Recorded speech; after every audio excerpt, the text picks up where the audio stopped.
사랑하는 우리 대전명석교 성도님들, 어떠한 상황 속에서도 믿음으로 반응할 수 있는 하나님의 사람 되시기를 축복합니다.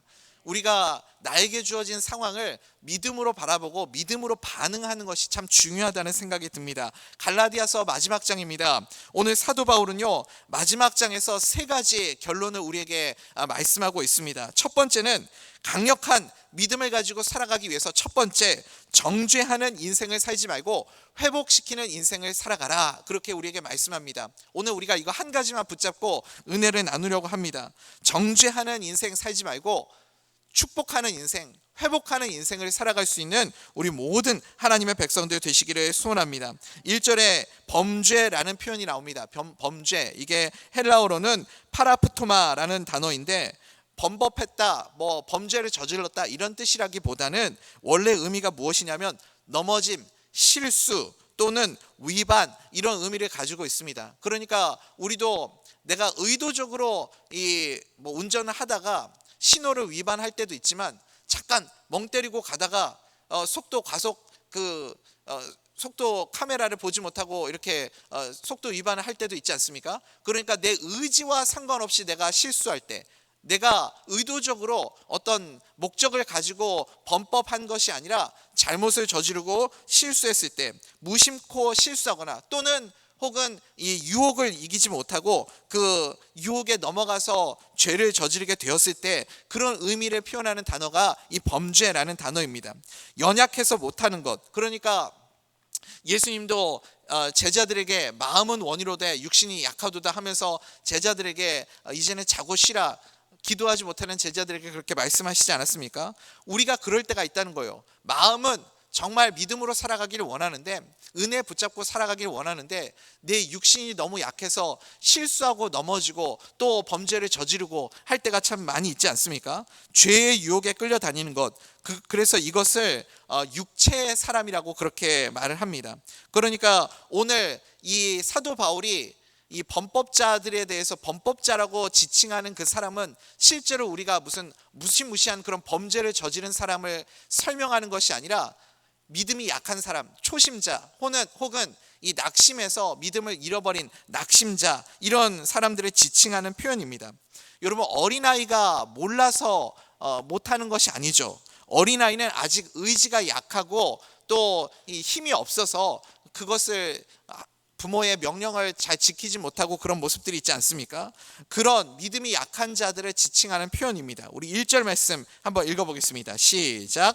형제들아, 사람이 만일 무슨 범죄한 일이 드러나거든 신령한 너희는 온유한 심령으로 그러한 자를 바로잡고 너 자신을 살펴보아 너도 시험을 받을까 두려워하라. 아멘. 그러니까요, 우리 앞에 나에게 잘못을 저지르고 이런 의도하지 않은 고의성이 없는 범죄를 저지르는 그런 일들이 있을 때가 있죠. 나에게 그런 상처를 주고 아픔을 주고 범죄를 저지르는 상황이 되었을 때, 일단 우리가 느끼는 감정이 뭐예요? 가장 먼저 저 사람이 잘못했어요, 저 사람이 나에게 잘못된 행동을 했습니다 하면서, 안 그래도 지금 여기에 지칭하는 그 범법자는 약한 사람이라고 분명히 말씀드렸잖아요. 안 그래도 약한 사람인데 저 사람이 잘못했어요, 저 사람이 범죄를 저질렀어요 하면서 그렇게 그 사람의 잘못을 지적하는 것은 그 사람을 밟아뭉개 죽이는 것이죠. 그걸 무엇이라고 말을 합니까? 정죄라고 하는 거죠. 정죄는 다시 말해서 누군가를 확인사살하는 겁니다. 확인사살. 여러분, 확인사살이 뭐죠? 어차피 전쟁터에서요, 저 사람을 패배한 적군들은 지금 다 창에 찔리고 칼에 맞아서 다 쓰러져 죽어 있잖아요. 그 죽어 있는 그 사람들, 근데 마지막에 지나가면서 그 시체들 무더기에 그렇게 누워 있는 사람들을 다시 한번 칼로 푹푹 찌르면서 그렇게 지나가는 겁니다. 왜요? 혹시 그 중에 살아있는 사람이 있을까봐 확인 사살을 하는 거죠. 그 확인 사살이 뭐예요, 여러분? 어차피 가만 놔둬도 거기 있는 사람들은 다 죽을 사람들이잖아요. 혹시 칼에 찔려서 아직 죽지 못한 사람, 죽어가고 있는 사람도 있을 수도 있죠. 그런데 내가 피를 흘리고 몸이 부상을 당해서 도망치지 못하고 전쟁에 그렇게 드러누워 있는데, 그 사람은 가만 놔둬도 어차피 죽을 사람이에요. 그런데 굳이 가가지고 확인 사살하는 이유는 무엇입니까? 그게 정죄하는 거예요. 그것이 그 사람을 2번 죽이는 일입니다. 그러니까 여러분, 정죄는 기억하십시오. 하나마나한 일입니다. 내가 그 사람의 잘못을 지적하고 정죄하는 것은 할 필요가 없는 일이라는 거예요. 가만히 놔둬도 어차피 그 사람은 죽을 사람이기 때문에 그렇습니다. 정죄하는 것은 확인 사살을 하는 일입니다.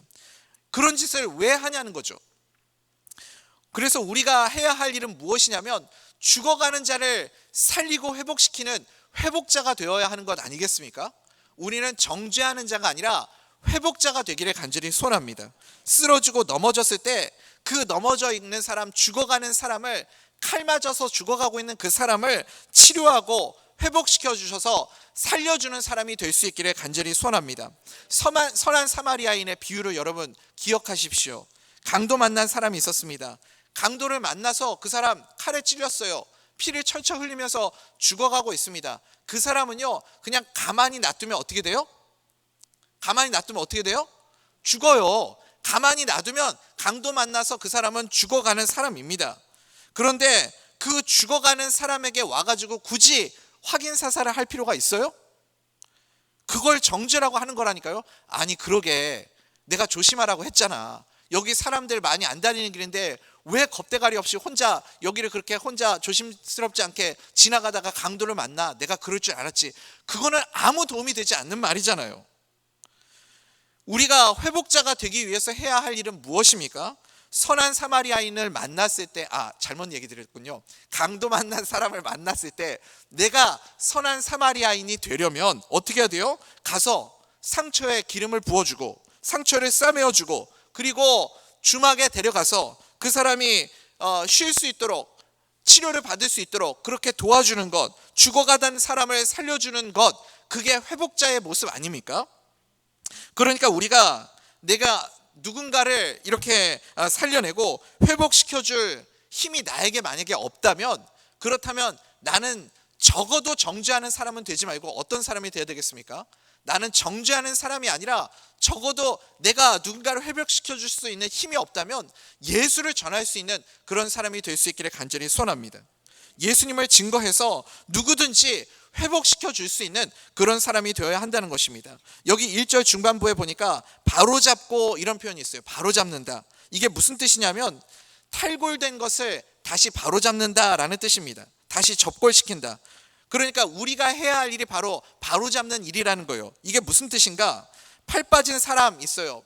어깨가 이렇게 빠져서 팔이 빠진 사람 있습니다. 그러면 어떻게 해야 되겠어요? 그 사람의 팔을 잡아당길 것이 아니라 어떻게 해야 되겠습니까? 다시 그 빠진 어깨를 끼워주고 맞춰주고, 부러진 사람은 뼈를 맞춰서 부목을 대주고, 이 일을 우리가 감당을 해야 한다라는 것입니다. 정죄는 무너뜨리는 것이고 죽이는 것입니다. 정죄는 누가 하는 일이죠, 여러분? 그리스도인이 하는 일이 아닙니다. 저 사람 잘못했어요. 저 사람 나에게 실수했습니다. 저 사람이 나에게 모욕감을 줬습니다. 이것은 그리스도인이 하는 일이 아닙니다. 누가 이 일을 하는 것이냐? 율법주의자들이잖아요. 율법주의자들은 늘 정죄해요. 늘 무엇을 잘못했는지, 무엇을 지키지 않았는지를 비판하고 비난합니다. 요한복음 8장에서도 현장에서 간음하다가 붙잡힌 여인을 우리가 만나게 되지 않습니까? 예수님이 사람들 돌을 들어서 다 쳐서 죽이려고 하던 사람들을 다 물리고, 그 다음에 마지막에 예수님이 그 여인에게 다가가서 뭐라고 말씀합니까? 너를 정죄하던 자들이 다 어디 갔느냐? 나도 너를 정죄하지 않겠다. 그러면서 예수님이 돌아가라, 그렇게 다시는 죄를 범하지 말라, 그렇게 그 여인을 다시 회복시켜 주시고 돌아가게 만들지 않습니까? 이것이 회복자의 모습이라는 겁니다. 우리에게 주신 강력한 믿음을 통해서 우리가 해야 할 사명이 무엇인가, 그리스도인이 해야 할 사명이 무엇인가, 바로 이것이라는 거죠. 우리는 이 세상에 어떤 사람으로 존재해야 되겠습니까? 강력한 믿음을 가지고 너 잘못했어, 너가 문제야 라고 지적하는 것이 아니라 서로 돕는 자로 서 있어야 합니다. 너는 나쁜 사람이야. 여러분, 이거 누가 못해요? 정죄는 너무 쉽습니다. 정죄는 누구나 할 수 있는 일이에요. 그런데 내가 당신을 돕겠습니다, 제가 당신을 지지하겠습니다, 당신을 살려내겠습니다 라고 하는 순간 그 다음부터 어때요, 여러분? 엄청나게 부담되죠. 내가 진짜 할 수 있을까? 내가 이거 감당할 수 있을까? 또 내가 그 사람을 회복시켜 주고 살려주는 회복자가 되려면 그 사람의 짐까지도 대신 내가 짊어져야 하는 순간도 찾아오게 되는 겁니다. 내 짐도 무거운데, 나도 힘들어 죽겠는데, 내가 회복자가 되려면 그 사람의 짐까지도 내가 대신 짊어져 줘야 되는 그런 모습들이 있어야 된다는 거예요. 중풍병자가 있습니다. 중풍병자는 어떤 사람이죠? 사지가 마비된 사람 아닙니까? 그러면요, 중풍병에 걸려서 혼자 누워있는, 쓸쓸히 누워있는 그 사람은 가만히 놔두면 어떻게 돼요? 가만히 놔두면 당연히 죽겠죠. 그런데 그 친구들이 너무 그 중풍병 걸린 친구가 불쌍한 거예요. 너무 안타까운 거예요. 그래서 그 친구들이 이 중풍병 걸린 친구를 어떻게든 살려보겠다고 예수님께 데리고 오지 않습니까? 사람들이 너무 많이 집안에 있으니까 이 중풍병 걸린 친구를 데리고 가지 못해서 어떤 방법을 사용합니까? 지붕을 뜯잖아요. 지붕을 뜯어서 줄에 매달아 가지고 친구들이 그 줄에 매달아서 중풍병 걸린 친구를 예수님께로 이끌어가지 않습니까? 마가복음 2장에 나오는 사건이죠. 그게 바로 강력한 믿음을 가지고 회복자의 모습으로 살아가는 그 모습이라는 겁니다. 내가 힘이 없다면, 내가 감당할 수 없다면 예수님께로 이끌어가고 예수님을 소개하고 예수님을 증거하는 삶을 살아갈 수 있어야 됩니다. 사람들은 중풍병자를 보면 먼저 이유부터 찾잖아요. 중풍병에 걸린 이유. 아유, 그러게 평상시에 건강관리 좀 하시지. 아니, 제가 몸에 나쁜 음식 그렇게 드시지 말라고 그랬잖아요. 평상시에 운동도 안 하고 음식 조절도 안 하더니 내가 언젠가는 이럴 줄 알았습니다. 여러분, 이게 지금 중풍병에 걸려서 쓰러져 있는 분에게 무슨 유익이 있냐고요. 무슨 도움이 되냐는 겁니다. 그 사람이 아픈 이유를 찾아내려고 하면 정죄할 거리가 없겠습니까? 수도 없이 많죠. 정죄할 거리를 찾으면 안 그래도 쓰러져 있는 그 친구를 완전히 죽여버리는 일이 되는 겁니다. 그런데 그 친구들은 그런 일을 안 하잖아요. 어떻게든 그 아픈 중풍병자 친구 살려내려고 최선을 다해서 애를 쓰지 않습니까? 그래서 마침내는 그 친구를 예수님께로 데리고 가서 고쳐내지 않습니까? 그것이 회복자입니다. 사랑하는 우리 대전명석교 성도님들, 강력한 믿음을 가진 회복자 될 수 있기를 축복합니다.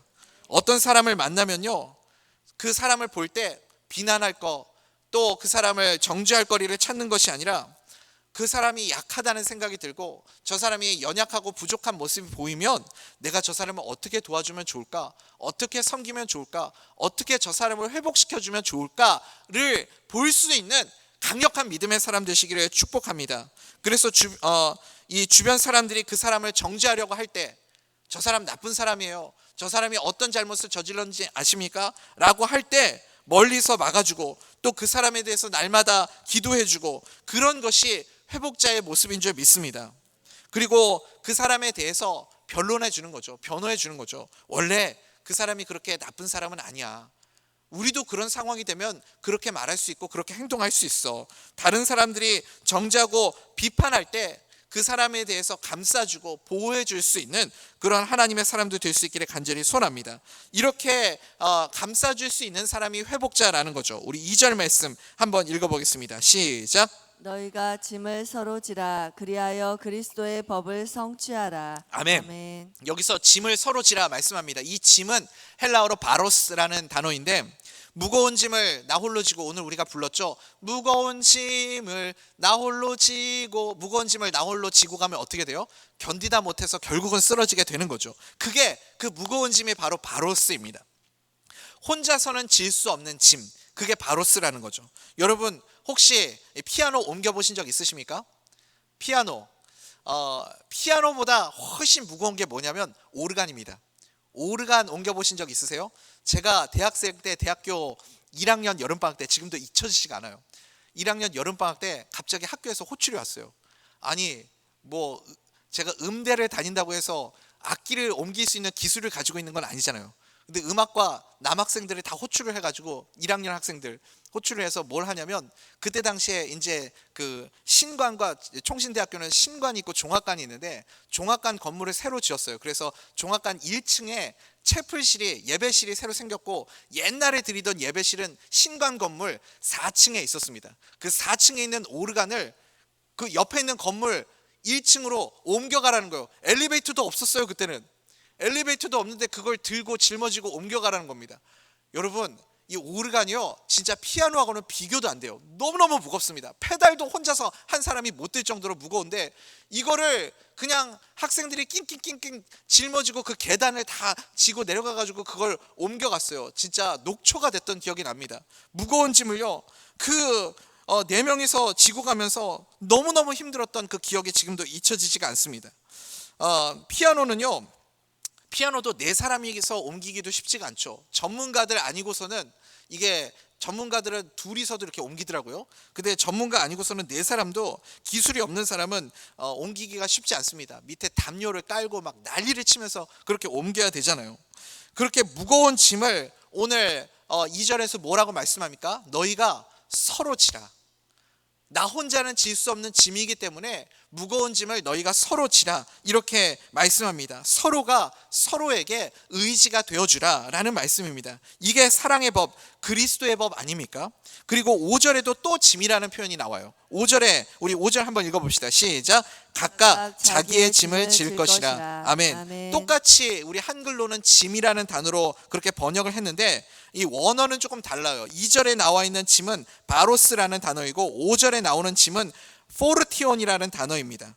그러니까 2절에 바로스라는 이 짐은 타인의 도움이 없이는 나 혼자서는 감당할 수 없는 그런 외적인 부담을 의미하는 짐입니다. 그리고 5절의 포르티온은 남이 대신 져줄 수 없는 짐이에요. 오롯이 나만 감당해야만 하는 내 인생의 짐이라는 것이 있지 않습니까? 내 몫의 책임, 의무, 그런 짐들이 있어요. 그러니까 누구도 대신 할렐루야? 빨리 끝내겠습니다. 누구도 대신 져줄 수 없는 나 홀로 지고 가야만 하는 내 인생의 짐들이 있는 거죠. 뭐가 있을까요? 뭐 가족이라는 짐이 있을 수도 있고, 직장이라는 짐이 있을 수도 있고, 건강이라는 짐이 있을 수도 있고, 내 인생에요 누가 대신 져줄 수 없는 내 인생의 짐들이 있어요. 그런데 이 짐들까지도 함께 나눠질 수 있는 그런 사랑의 공동체가 되어야 한다라는 겁니다. 예를 들면요 이런 거예요. 군인에게 자기가 짊어져야 할 짐이 있죠. 군인이 행군할 때요 반드시 짊어져야 할 자기만의 군장이 있습니다. 이거는 다른 사람이 대신 져줄 수가 없어요. 내가 반드시 짊어지고 내가 내 총을 들고 내 방독면을 차고 그리고 내 군장을 메고 행군을 해야 하는 것입니다. 그 군장은 남이 대신 들어줄 수도 없고 져줄 수도 없는 것입니다. 내가 끝까지 책임을 지고 임무를 완수해내야만 하는 것이죠. 그런데 실제로 군대에 가면 이게 예외가 될 때가 종종 있습니다. 전우조라고 하잖아요. 전우조가 뭐냐면 내가 감당 못하게 되면 내 전우조가 그 짐을 대신 짊어지는 것이라는 겁니다. 그래서 전우는 끝까지 함께 하는 거잖아요. 전장에서 내 전우가 총에 맞아서 죽어갈 때 너는 죽어가니까 나라도 살아야지 하고 가는 것이 아니라 그 전우를 함께 지고 이 전장에서 이탈할 수 있도록 도와주는 그 전우가 있지 않습니까? 그것을 짐을 우리가 전우가 되어서 피를 철철 흘리고 죽어가는 그 영혼을 함께 짊어지고 나아갈 수 있어야 한다라는 거죠. 제가 아니고 제 이야기가 아닙니다. 제 친구가 군대에 있을 때 겪은 이야기를 들려준 적이 있습니다. 이등병 때 자대를 배치를 받고 이제 처음으로 유격 훈련을 받게 되었대요. 뭐 유격 훈련 받아보신 분들은 다 아시겠지만 정말 상상만 해도 끔찍한 훈련 시간 아닙니까? 제일 힘들고 고된 훈련 중에 하나가 유격 훈련인데 이 훈련을 마치고 이제 마지막 훈련이 무엇이냐면 행군이 있거든요. 마지막 이제 행군을 하는 시간이 왔습니다. 이제 이등병으로 처음으로 훈련을 했기 때문에 얼마나 긴장을 했겠어요. 잔뜩 긴장하면서 훈련을 다 하고 이제 마지막 시간이라고 하면서 저녁에 밥을 주는데 이제 힘을 내라고 닭숙하고 닭죽이 나온 거예요. 그 닭숙하고 닭죽을 먹고 뭔가 좀 속이 불편하더래요. 느낌이 안 좋은데 근데 이제 출발하자 이렇게 하니까 뭐 고참들 눈치도 보이고 그래가지고 바로 이제 행군을 시작하게 되었습니다. 화장실에 좀 갔다 오면 좋겠다 이런 생각이 들었는데 못 가고 출발을 한 거예요. 근데 얼마 안 가고 나서부터 벌써 이제 배가 꾸르륵 하고 막 배가 아파오기 시작하는 겁니다. 나중에는 이제 뭐 정신이 혼미해지고 식은땀 줄줄 나고 막 이렇게 시야도 흐려지고 정신을 못 차리겠다라는 거죠. 가만히 보니까 이게 막내가 좀 이상하거든요. 걸어가고 있는데 애가 정신을 못 차리고 막 식은땀 줄줄 흘리고 정신을 못 차리고 있는 겁니다. 그러니까 어느 순간 고참들이 그 이등병에 제 친구의 짐을 하나씩 다 나눠주기 시작하는 겁니다.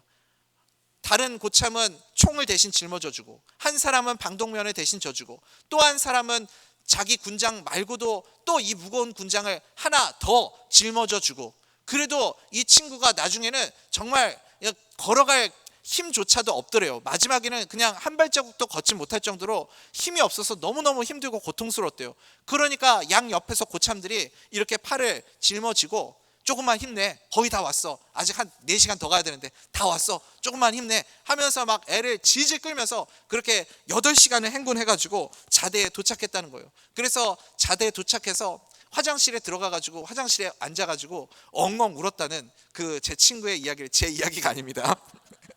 들은 적이 있습니다. 그러니까 오늘 말씀이 딱 그 말씀이에요. 자기가 짊어져야만 하는 인생의 짐이 있습니다. 마땅히 내가 져야만 하는 짐인데 그 사람이 못 지고 쓰러져 있다 하면 그 연약한 사람을 위해서 대신 짐을 져주고 도와주고 섬겨주라라는 말씀입니다. 결론적으로는 2절과 5절에 나오는 짐, 그러니까 이 바로스와 포르티온이라는 이 두 가지 짐 모두를 다 함께 져주라라는 그런 뜻이겠죠. 특별히 다른 사람의 짐을 져주는 것, 그것이 믿음의 사람이 해야 할 회복자의 모습이라는 겁니다. 그럴 때 특징이 무엇이죠? 내가 누군가의 짐을 대신 져줄 때 어떤 일들이 일어납니까? 그 사람이 성장하는 것이 아니라, 내가 도와주는 사람이 성장하는 것이 아니라, 내가 그 사람의 짐을 대신 져줌을 통해서 내 믿음이 더 깊어지고 넓어지는 거예요. 내가 성장하게 되는 것을 경험하게 됩니다. 책임져야 할 짐을 대신 지면 우리의 믿음이, 나의 믿음이 커지게 될 줄 믿습니다. 유다 지파를 한번 생각해 보십시오. 유다 지파는요, 이 민족의 어려움이 있을 때마다, 나라가 전쟁이 있고 어려움이 있을 때마다 민족을 위해서 항상 앞장서지 않습니까? 늘 전쟁터에 나갈 때도 유다 지파가 가장 먼저 이 선봉대에 서는 모습을 볼 수 있습니다. 행진을 할 때도, 항상 행군할 때도 앞장섰습니다. 이 유다가 야곱의 넷째 아들이잖아요. 유다가 야곱의 넷째 아들임에도 불구하고 이 장자의 역할을 할 수 있었던 이유가 무엇인가? 늘 책임지는 일, 앞장서는 일, 굳은 일을 마다하지 않고 모든 것에 있어서 책임을 지는 모습을 보였기 때문에 그렇습니다. 그래서 여러분, 우리도 마찬가지입니다. 하나님이 나에게 언제 복을 주시는지 아십니까? 어떻게 복을 주시는지 아십니까? 다른 사람을 위해서 희생하고 책임지는 것, 그것을 통해서 하나님이 나에게 은혜를 주시고 복을 주시는 줄 믿습니다. 다른 사람을 대신해서 책임을 지면 하나님께서 나에게 최고의 복을 주십니다. 그런데 유다 지파처럼, 그래서 다른 사람을 위해서 희생하고 내가 짐을 져주면 유다 지파 되는 것이고, 내가 한 발짝 뒤로 물러나고 언제나 회피하고 모른 척하면 내가 누가 되는 거냐면 에브라임 지파가 되는 거죠. 에브라임은 가장 복된 지파, 가장 강력한 지파, 가장 숫자가 많았던 지파 아닙니까? 그런데 언제나 에브라임은 한 발짝 뒤로 물러나 있는 거예요. 우리가 왜 전쟁터에 나가야 되는데, 우리가 왜 희생해야 되는데 하면서 짐을 대신 짊어지지 않았습니다. 그러니까 시간이 지나면 어떻게 돼요? 나중에 이 에브라임 지파가 점점 약해지는 모습을 볼 수 있습니다. 그리고 이 기드온은 그래도 양반이죠. 기드온 때에도 전쟁터에 나가지 않고 에브라임 지파가 뒤로 빠져 있는데, 전쟁에서 승리하고 돌아왔을 때 이 에브라임 지파가 되게 얄밉게 뭐라고 그러냐면, 왜 우리 안 데려갔어? 우리도 같이 나가자고 했으면 나가서 싸웠을 텐데 왜 우리는 안 데려갔어? 진짜 꿀밤 한 대 쥐어받고 싶을 정도로 그렇게 얄미운데, 기드온은 성품이 참 좋은 사람이에요. 미안합니다. 제가 얘기를 드렸어야 되는데 드리지 못해서 미안합니다. 오히려 기드온이 사과하고 넘어갔어요. 근데 이 입다라는 사사는 좀 이 밑바닥 거친 인생을 살았던 사람이거든요. 입다한테는 그게 안 통하죠. 입다 때 또 전쟁터에 나가자고 했는데 에브라임 지파가 또 똑같은 짓을 한 거예요. 그러니까 어떻게 했어요? 입다는 칼을 들고 가가지고 에브라임 지파를 그냥 다 쳐서 약하게 만들어버리지 않습니까? 작아지게 만든다고요. 그러니까 우리에게 항상 책임질 줄 아는 그런 모습이 있어야 되는 겁니다. 그래서 우리가 하나님이 주신 강력한 믿음을 가지고 해야 할 일이 무엇입니까? 우리가 해야 할 일, 내가 믿음의 사람이다, 나는 믿음의 사람이다. 여러분, 정말 나는 믿음의 사람이라고 그렇게 생각하십니까? 이렇게 아멘이 줄어드셨어요. 책임질 일이 있다고 하시니까 좀 두려우신가요? 믿음의 사람이라면 우리가 해야 할 일이 무엇인가? 절대로 누군가를 정죄하려고 하지 말고, 정죄하는 그 안에는 반드시 여러분 기억하십시오. 마귀가 역사합니다. 마귀가 있어요. 정죄하는 일은 다 마귀가 하는 거라고요. 하나님의 종들, 하나님의 자녀들은 어떤 일을 해야 하는가? 우리는 회복자가 되어야 합니다. 그래서 회복자로 또 다른 사람을 위해서 책임지는 자로 살아가면 하나님께서 우리를 유다와 같이 점점 강성해지고 점점 커지는 믿음의 사람으로 우리를 만들어 주실 줄 믿습니다. 오늘 이 갈라디아서를 통해서 사도 바울이 계속해서 강조한 게 무엇입니까? 가짜 복음에 속지 말라, 그렇게 강조하지 않습니까? 율법주의자들이 늘 하는 일이 무엇이냐면 정죄이기 때문에 그렇습니다. 그래서 그 가짜 복음에 속고, 그래서 율법주의자들이 하는 것처럼 또 다른 누군가를 찌르고 상처 주고 누군가를 비판하고 정죄하는 자가 되지 말고, 복음 안에 있는 자가 되어서 누구든지 품을 수 있고 누구든지 안아줄 수 있고 누구든지 책임져 줄 수 있는 축복의 사람이 되라, 회복의 사람이 되라, 그렇게 우리에게 사도 바울이 권면하고 있습니다. 사랑하는 우리 대전명석교 성도님들, 이제 말씀 맺겠습니다. 우리는 축복의 사람이 되기를 간절히 소원합니다. 회복자가 되어 주십시오. 내 입에서 나오는 말이 누군가를 정죄하고 누군가를 비판하고 상처 주는 말이 아니라 언제나 복음의 정신으로 강력한 믿음으로 주변의 모든 사람들을 살리고 회복시키는 축복의 사람으로 살아가는 우리 모든 하나님의 백성들 될 수 있기를 간절히 소원합니다.